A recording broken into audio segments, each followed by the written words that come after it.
안녕하세요. 엄마의 정보리역의 민정입니다. 네, 이제 중간고사 끝나고 뭐 결과들도 다 나오셨을 텐데 어떠세요? 또 우리 아이와 싸우셨나요? 아이를 발가 벗기고 혼내셨나요? 아이와 사이가 안 좋아지셨나요? 우리 아이 왜 그렇게 말을 안 들을까요? 도대체 누굴 닮아서 말을 안 들을까? 자, 오늘은 엄마 입장에서가 아니라 아이 입장에서 한번 이야기해 보도록 할게요. 시험 끝나고 어떻게 할지, 그리고 아이들 마음, 우리 아이가 왜 이렇게 공부를 안 할지, 거기에 대해서 이야기 한번 해봅시다. 네. 이제 중간고사 기간이 끝났습니다. 성적이 안 나와서 엄마와 갈등이 있는 학생들도 있을 거고, 생각만큼 잘 나와서 기분이 엄청 좋은 학생이 있을 거예요.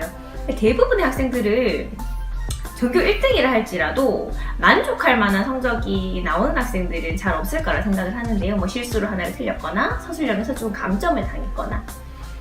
근데 무엇보다도 이제 공부를 알아서 하는 아이들은 문제가 없는데, 이제 중상위권 아이들이 가장 어머니들이랑 컴플렉스가 많죠. 차라리 못하면 못한다고 뭐 운동을 하거나 다른 쪽으로 생각을 할 때 미술이나 예능이나요. 예술이죠. 공부를 잘하는 아이들은 공부를 알아서 하고, 못하는 아이들은 뭐 다른 쪽으로 또 방향을 틀어서 생각을 하니까 뭐 딱히 그렇게 문제가 될 건 없을 것 같은데, 중상위권 아이들이 가장 많고 두터운 층이지만 그만큼 학생들도 많지만 뭐 중2병이라든지 이렇게 엄마와 트러블이 많은 아이들도 중상위권 아이들이라고 생각을 해요. 그만큼 성적도 이제 올랐다 내렸다 할 수도 있는 거고요. 네, 아이들이 시험을 치고 오면 엄마와 사이가 안 좋아졌다는 둥, 또는 뭐 어머니들이 상담 전화도 많이 오시죠.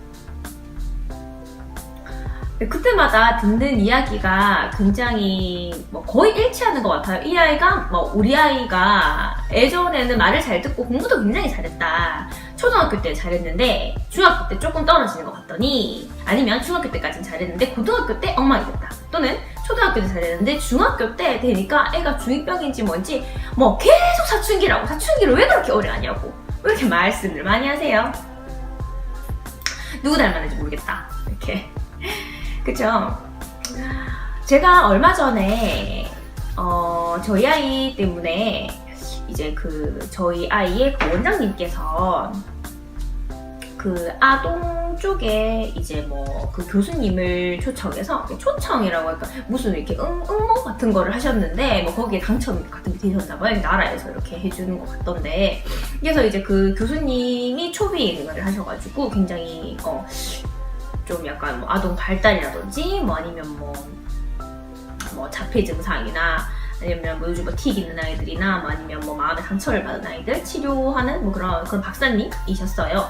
여기 부모 교육을 이제 받는데 처음에는 들을 때 뭐 당연한 말들, 뭐 물론 뭐 책에 나오는 것들은 내가 못해서 그렇지 알고 있는 것들이 많잖아요. 사실 모든 일이, 그죠? 그래서 그렇구나 이런 이야기를 듣다가 사례 이야기를 듣는데요. 이러시더라고요.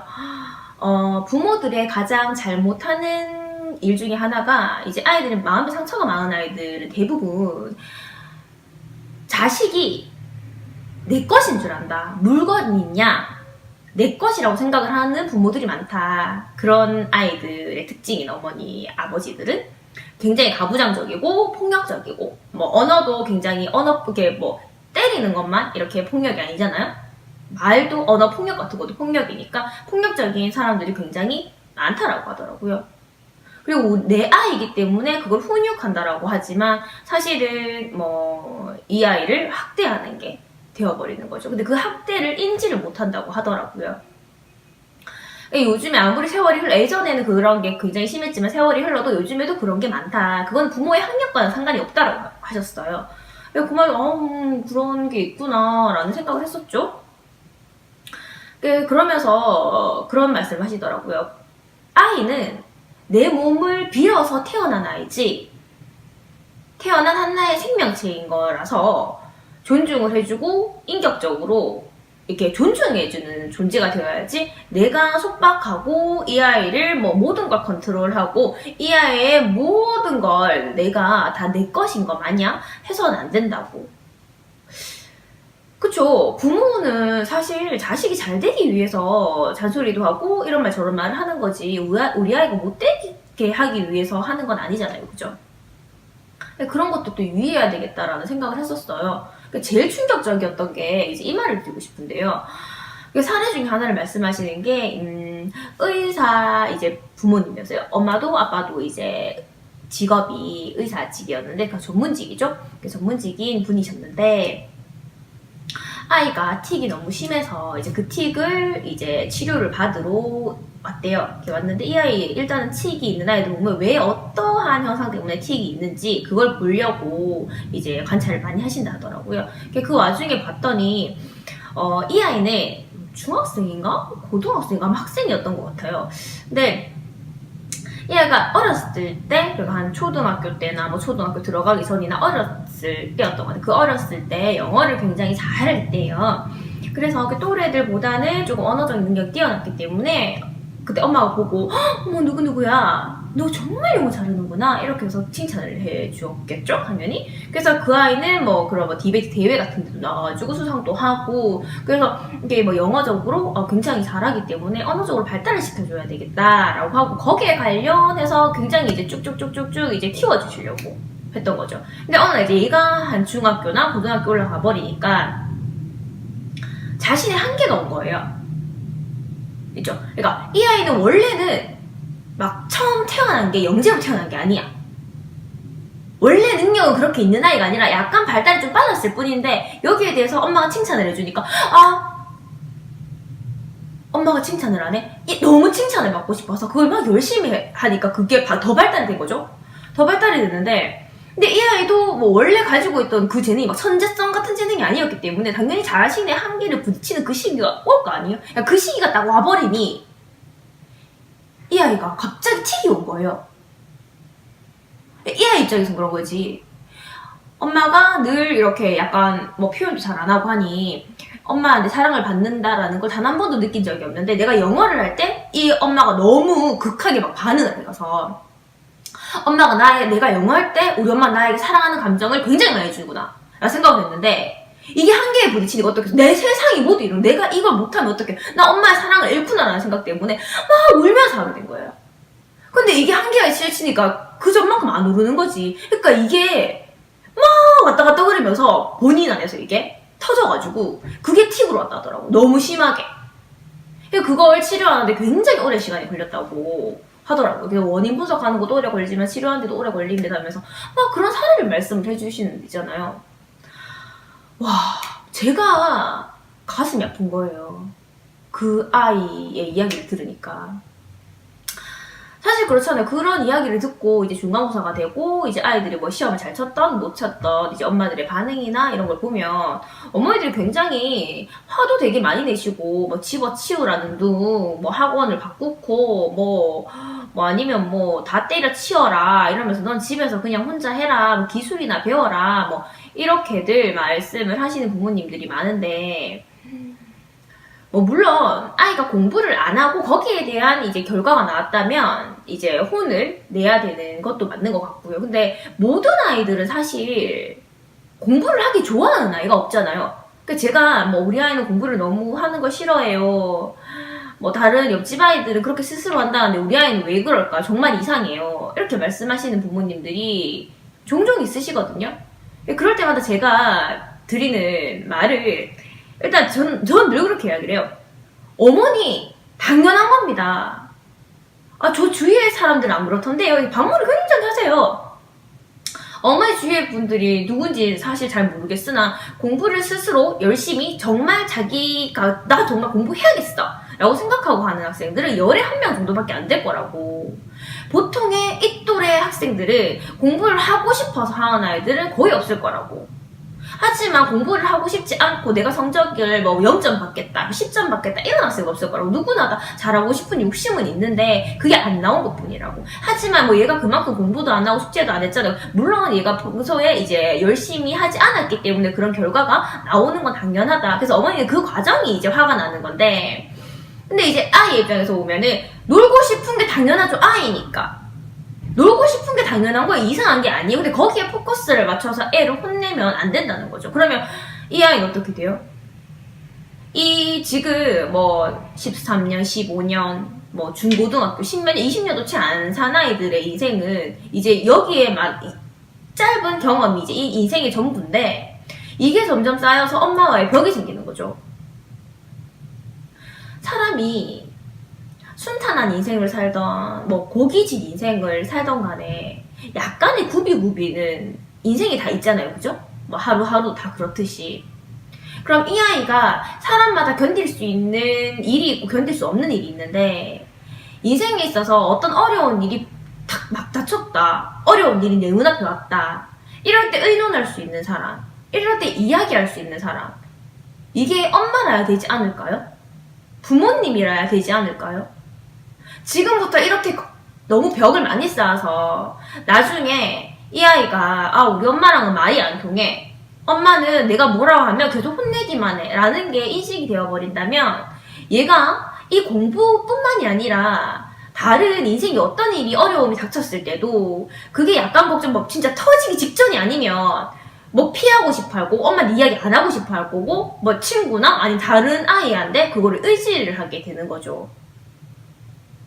그러니까 이게 사실 뭐 중간고사 뭐 이거 하나 때문에 선생님 너무 그렇게 너무 가시는 거 아니에요 라고 말씀을 하신다면 뭐 할 말이 없지만, 근데 그게 정말 시발점인 것 같더라고요.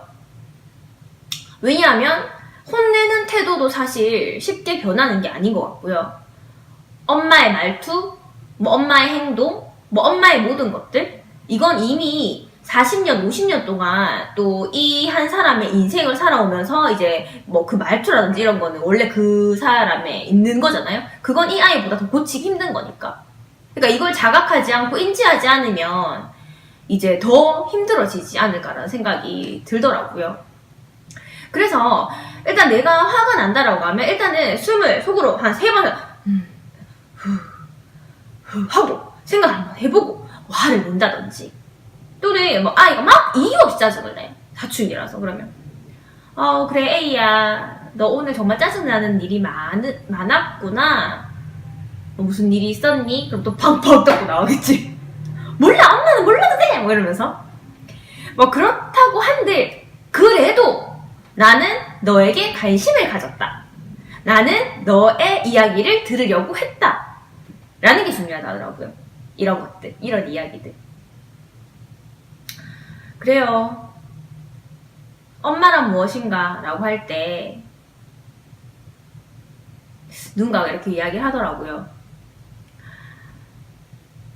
저 세상 저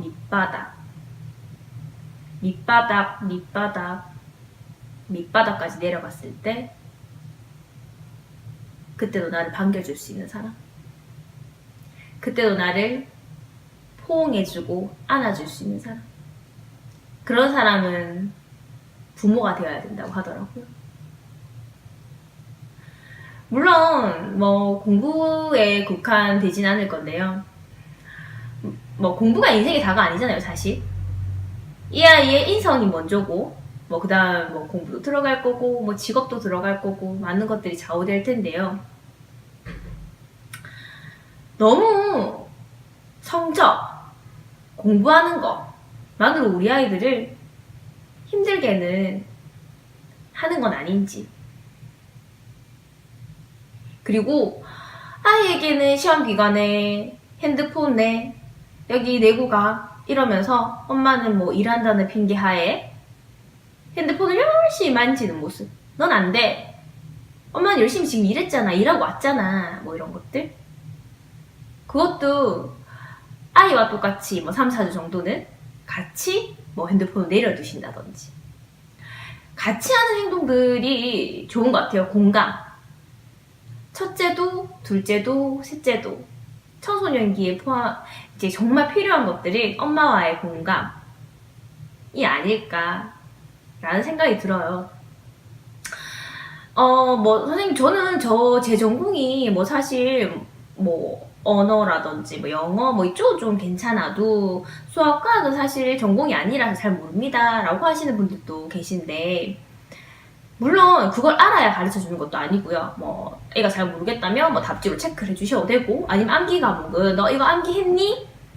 네, 엄마 한번 물어봐 줄까? 해도 되는 거고, 아니면 어떤 아이들은 엄마한테 잘 안 된 모습을 보여주기 싫기 때문에 정말 싫어하는 아이들도 있거든요.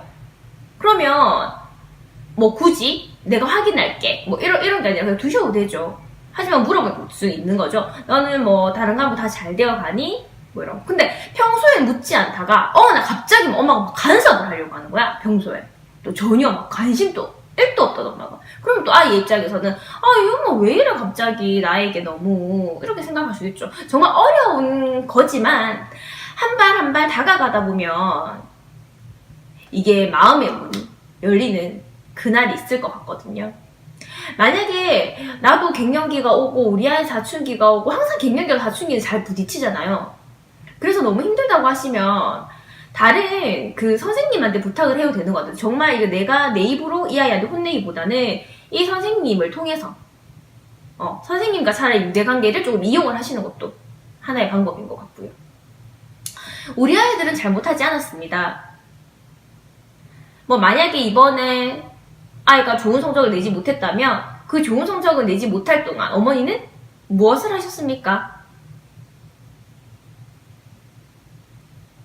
같이 문제집 골라주고, 같이 고민 한번 해주고, 이 부분이 안 되는지 이 부분이 안 되는지 물어는 봐주셨나요?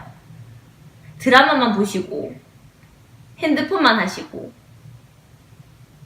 혼자만의 시간은 혹시 가지시질 않으셨나요? 아이들 눈에도 다 보여요. 저한테 그러더라고요. 선생님 저한테는 하지 말라 하면서 엄마는 맨날 핸드폰 들고 있어요. 그죠?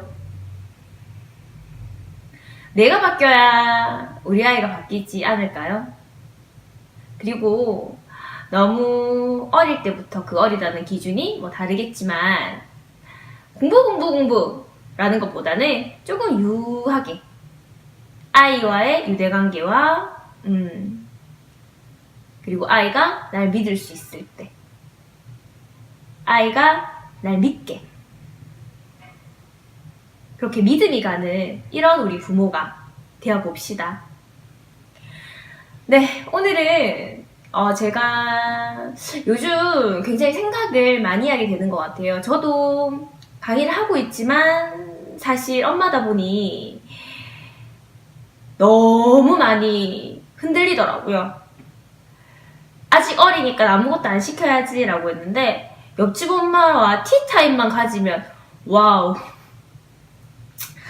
네, 저도 참 힘들더라고요. 그래서 그게 참 내 마음대로 잘 되지 않구나 라는 생각 많이 하고요. 책도 그렇고 강의도 그렇고 듣고 보고 하면 나와 다른 생각, 그리고 나와 다른 길을 가신 분들의 이야기를 많이 듣게 되는데요. 그럼으로써 이제 그렇게 소통하면서 제 자신을 다시 돌아보고 또 저희 학생들도 다시 돌아보게 되는 것 같아요. 네, 오늘도 우리 아이들을 위해서 열심히 사는 엄마들 최고입니다. 네, 오늘 이야기는 여기까지 할게요. 오늘은 간단하게 우리 아이들과 소통하는 이야기, 그리고 우리 아이들의 입장에서 이야기 한번 해보았습니다. 이번 주도 행복한 한 주 보내자고요. 빠이!